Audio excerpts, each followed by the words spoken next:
আজ রান্না করতে করতে একটা গল্প বলি। এক মহিলা তার ছেলেকে নতুন বিয়ে করিয়েছে।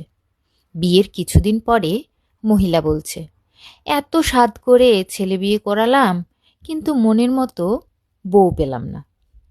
ঠিক তখনই তার শাশুড়িও ওখানে ছিলেন। তার শাশুড়ি বলে উঠল, কি করবে বৌমা বলো, তোমার কপাল আর আমার কপাল একই। কি করবে, সবই উপরওয়ালার ইচ্ছা, উনি যা চান তাই হয়।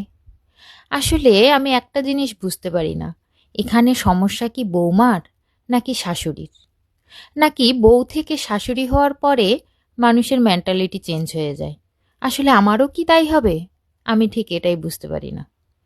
ও, এটা তো আবার আরেকটা কথা, আমার তো ছেলেই নেই, তাহলে বৌমা আসবে কোত্থেকে?